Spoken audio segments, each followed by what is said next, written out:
ቅድሚ ከም ዳይሬክተር ዓለም ለኻዊ ውድብ መግብን ሕርሻን ኮይኖም ሰሪሖም ዝፈልጡ ኣብ ዳሕረዋይ ዕድሚኦም ድማ ኣብ ንጥፈታት ምድያብ ኣኽራን ልዑል ተሳትፎ ዝገብሩ ዝነበሩን ኣብ ዝሓለፈ ቀረባ እዋን ከዓ ኣብ ጫፍ እምባ ኬንያ ብምብጻሕ ባንዴራ ኤርትራ ከሰቕሉ ተራእዮም ዝነበሩ ኤርትራዊ ዶክተር ናይዝጌ ገብረ መድህን መበል 92 ዓመቶም ዓሪፎም ዶክተር ናይዝጌ ቅድሚ 2 ዓመት ኣብ መበል 9 ዓመቶም ናብቲ ሓደ ካብ ዝለዓሉ ጫፋት እምባ ኬንያ ዝኾነ ጫፍ ላላና ብምድያብ ኣብኡ ድማ ንባንዴራ ኤርትራ ብምስቃል ኣብ ዝሓለፈ መወዳእታ ዓመታት ዕድሚኦም ብሰፊሑ ክዝከሩን ሽሞም ክለዓሉን ጸኒሖም እዮም። እዚ ምስ ዕድሚኦም ብምንጻር ብፍሉይ ዘደንቕ ጅግነት ተባሂሉ ዝተገለጸ ፍጻመ ንብዙሓት ዘነቓቕሕን ብፍላይ ድማ ኣብ ምብራቕ ኣፍሪቃ ከም ህቡብ ተምሳል ስፖርት ምድያብ ኣኽራንን ኮይኖም ታሪኾም ከም ስነት ገይሮም እዮም። ዶክተር ናይዝጌ ገብረ መድህን ኣብ ንጥፈታት ምድያብ ኣኽራን ጥራይ ዘይኮነስ ብደረጃ ዓለም ከይተረፈ ዝፍለጠሉ ዝተፈላለየ ዓበይቲ ሓላፍነታት ዝነበሮም ምሁር እውን እዮም ነይሮም። ኣብ ኣዲስ ኣበባ ተወሊዶም ዝዓበዩ ክኾኑ ከለዉ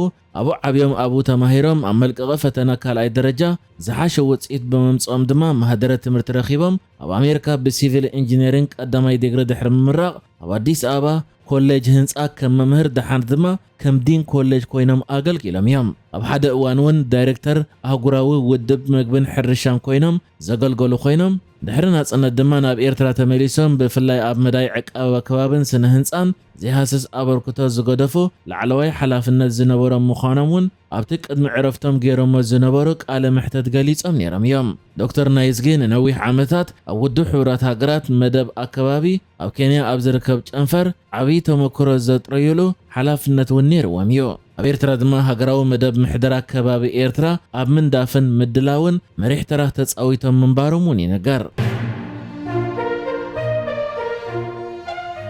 ምስ ጉዳይ ኣፍ ደገ ባሕሪ ብዝተሓዝ ኢትዮጵያ ሒዛቶ ኣብ ዘላ መርገጺ ምስ ኤርትራ ኣብ ዲፕሎማስያዊ ወጥሪ የእቲዋ ኣብ ዘለወሉ እዋን ሕጂ እውን ምስ ናይ ኤርትራ ባሕሪ ብፍላይ ድማ ምስ ወደብ ዓሰብ ብዝተሓዝ ተደጋጋሚ መግለጺታት ትህብን ንወደብ ዓሰብ ድማ ናይ ኢትዮጵያ ተፈጥራዊ ኣፍ ደገ ባሕሪ ብምባል ዝተፈላለየ ጸብጻባት ክትዝርግሕ ጀሚራላ። ኢትዮጵያ ኣብቲ ብመንገዲ ዕላውያን መንግስታውያን ማዕከናታ ገይራ ዘርጊሓቶ ዘላ ሓድሽ ጸብጻባት ንወደባዊት ከተማ ዓሰብ ተፈጥራዊ ኣፍ ደገ ባሕሪ ኢትዮጵያ ኢላ ድሕሪ ምግላጽ ንዓሰብ ድማ ቅድሚ ሕጂ ከም ኣካል ኢትዮጵያ ዝነበረት ገይራ ብምግላጽ እውን ነታ ወደባዊት ከተማ ብምስኣና ኣብዚ እዋን እዚ ንኣፍ ደገ ባሕሪ ክትብል መዓልታዊ ከባቢ $5 ሚልዮን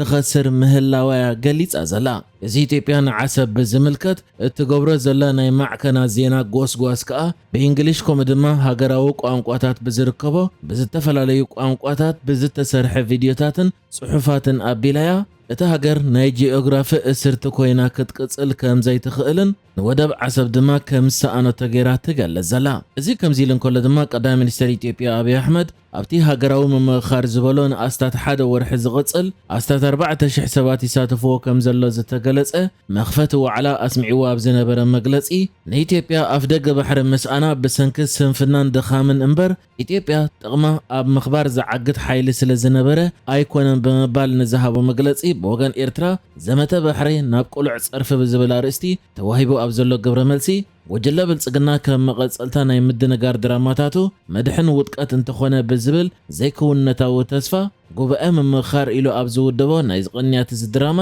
ንህዝቢ ኢትዮጵያ ብስንፍናኻ ኢኻ ባሕሪ ሲኢንካ ዝዓይነቱ ጸርፊ ኣዝኒቡለ ኢላ። ቀዳማይ ሚኒስተር ናይቲ ጉጅለ ብሕርቃን ገጹ ተደዊኑ ሰራውሩ እናጋታተረ ዘስምዖ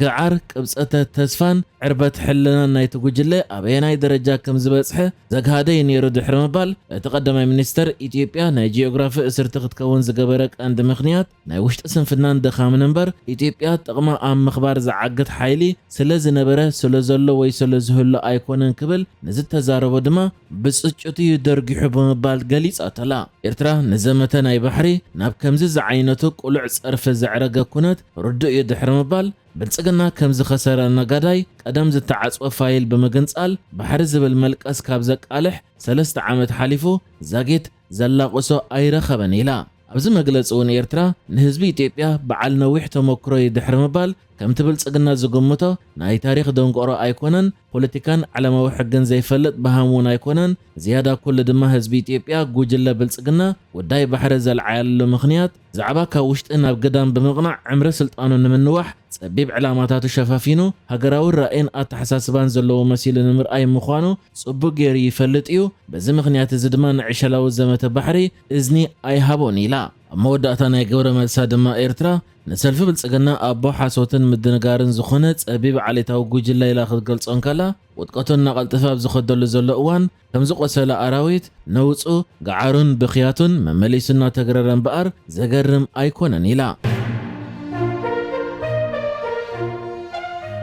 ኣብ 2022 ብዕልዋ መንግስቲ ናብ ስልጣን ፕሬዝደንትነት ቡርኪና ፋሶ ዝመጸ ዝዋን መራሒ እቲ ሃገር ዘሎ ካፒቴን ኢብራሂም ትራውረ ሰራዊት እቲ ሃገር ነቶም ሰፊሕ ከባቢ ተቆጻጺሮም ዘለዉ ጅሃዳውያን ሓይልታት ይዋጋእ ከምኡ ድማ መሬቱ ከመለስ ይጽዕር ኣብ ዘለወሉ ግዜ ሃይማኖታዊ ጥሩፍነት ናብቲ ሃገር ካብ ወጻኢ ይመጽእ ዘሎ ብምባል ጉዳይቶም ሸሪዓ ዝበሃል ሃይማኖታዊ ሕግታት ንኽመሃሩ ናብ ከም ስዑድ ዓረብ ከይዶም ዘለዉ ዜጋታት ቡርኪና ፋሶ ክትትል ይግበረሉ ምህላውን ስጉምቲ ክውሰድ ምዃኑን ኣፍሊጡ ንሱ ነዚ መግለፂ ዝሃበ ንሃይማኖታዊ ጉዳያት ብፍላይ ድማ ነቶም ሃይማኖታዊ ትምህርቲ ንኽመሃሩ ካብቲ ሃገር ወፂኦም ናብ ከም ስዑድ ዓረብ ዝኣመሰለት ሃገር ከይዶም ዘለዉ ዜጋታት ቡርኪና ፋሶ ኣመልኪቱ ኣብ ዝሃቦ መግለፂ እዩ ኢብራሂም ትራውረ ኣብቲ መግለፂኡ ንሱ ተኸታሊ እምነት ምስልምና ምዃኑ ድሕሪ ምግላጽ ኣብ ቡርኪና ፋሶ ግን ሕጊ ሸሪዓ ናይቲ ሃገር ሕጊ ፈጺሙ ክኸውን ከም ዘይኮነን እቶም ካብቲ ሃገር ወፂኦም ነቲ ሕጊ ንኽመሃሩ ናብ ከም ስዑድ ዓረብ ከይዶም ዘለዉ ድማ እንተዘይትምለሱ ይሕሸኩም ክብል እዩ መግለፂ ሂቡ ዘሎ ኢብራሂም ትራውረ ኣብ መግለፂኡ ቀፂሉ ኣብ ክንዲ ንሃገርና ከማዕብል ዝኽእል ቴክኖሎጂካዊ ስነ ፍልጠትን ትምህርትን ዝቆስሙ ናይ ሸሪዓ ሕግታት ክመሃሩ እዮም መሪፆም ስለዚና ድማ ኣብ ዘለኹሞ ንበሩ ናብዚ ክትምለሱ ኣይክንፈቕደልኩም ኢና ክብል ዝተዛረበ እዚ ብዕልዋ መንግስቲ ናብ ስልጣን ድሕሪ መምጽኡ ነቲ ሃገር ናብ ዲሞክራሲ ክመርሓ ትጽቢት ተገይሩሉ ዝነበረ ግን ከዓ ኣብዚ እዋን ንምርጫ ንዝነውሕ ግዜ ኣናዊሕዎ ዘሎ ኢብራሂም ትራውረ ከምዚ ዓይነት መግለፂ ዝህብ ዘሎ ብርክት ዝበሉ ብዘይ ኣፍልጦ መንግስቲ ቡርኪና ፋሶ ናይ ሸሪዓ ሕግታት ንኽመሃሩ ናብ ስዑድ ዓረብ ዝኸዱ ዜጋታት ቡርኪና ፋሶ ከም ዘለዉ ድሕሪ ምፍላጥ እዩ ኣብዚ እዋን ወፂ ኣብ ዘሎ ጸብጻባት ድማ ኣስታሽሕ ዝበጽሑ ደቂ ቡርኪና ፋሶ ዝኾኑ ተምሃሮ ሕግታት ሸሪዓ ንኽመሃሩ ናብ ስዑድ ዓረብ ከይዶም ከም ዘለውን ካብዚኦም እቶም 800 ብዘይ ኣፍልጦ መንግስቲ ከም ዝኸዱን ኤምባሲ ቡርኪና ፋሶ ኣብ ስዑድ ዓረብ ድማ ብዛዕባኦም ዝኾነ ኣፍልጦ ከም ዘይብሉን ይተሓቢሩ ኢብራሂም ትራውረ ኣብ መግለፂኡ እቲ ዝህቦ ዘሎ ንሃይማኖት ዝምልከት መግለፂ ሃይማኖታዊ መጥቃዕቲ ከም ዘይኮነን ንባዕሉ ተኸታሊ እምነት ምስልምና ከም ዝኾነን ድሕሪ ምግላጽ እዚ ጉዳይ ናይ ሃገርና ዕብየት እዩ ዝኾነ ዜጋ ናይ ቡርኪና ፋሶ ድማ ዝደለየ ሃይማኖት ክኽተል መሰሉ ክብል ተዛሪቡ ከም ዝፍለጥ ቡርኪና ፋሶ ምስቶም ንነዊሕ እዋን ንመሬታ ተቆጻጺሮም ኣብ መሬታ እስላማዊ መንግስቲ ወይ ከም ዳዓሽ ዝኣመሰለ ዕጡቕ ጉጅለ ዘመሓድሮ ሃይማኖታዊ መንግስቲ ከተኽሉ ዝደልዩ ጅሃዳውያን ሓይልታት ካብ እትዋጋእ ነዊሕ ኣውፂራ ዘላ ኮይና ክሳብ እዚ ቀረበ እዋን ድማ ኣስታት 400 ካብ መሬት ናይቲ ሃገር እዮም ተቆጻጺሮም ጸኒሖም ኣብዚ እዋን ግን መንግስቲ ቡርኪና ፋሶ ሰፊሕ መሬት ካብቶም ጅሃዳውያን ሓይልታት ከም ዘምለሰን ኣብዚ እዋን ከዓ ሰራዊት እቲ ሃገር 80% ናይቲ ሃገር ተቆጻጺሩ ምህላው ዝገልጽ ይኹን እምበር ኢብራሂም ትራውረ ናብ ስልጣን ካብ ዝመጽእ ንድሕሪ ማለት ድሕሪ 2022 ብሰንኪ ጅሃዳውያን ሓይልታት ዝገብርዎ መጥቃዕታት ሞት ሲቪላውያን ብኣስታት 87% ዝዛይድ እዩ ኣብ ከምዚ ኩነታት ኢኻ ኢብራሂም ትራውረ ሕጂ ንባዕሉ ተኸታሊ እምነት ምስልምና ከም ዝኾነ ድሕሪ ምግላጽ ኣብቲ ሃገር ግን ሕጊ ሸሪዓ ከመሓደር ከም ዘይፍቀድን እቶም ነቲ ሕጊ ክመሃሩ ብዘይ ኣፍልጦ መንግስቲ ናብ ስዑድ ዓረብ ዝኸዱ ድማ እንተዘይተመለሱ ከም ዝሕሾም ብምግላጽ እዩ ኣብ ቡርኪና ፋሶ ነፍሲ ወከፍ ዜጋ ዝደለዮ እምነት ንክኽተል መሰል ኣለዎ ክብል መግለፂ ሂቡ ዘሎ نحجز تدالو الزيناتات ازينيرو بكالك ساب نرغب سلام نعخم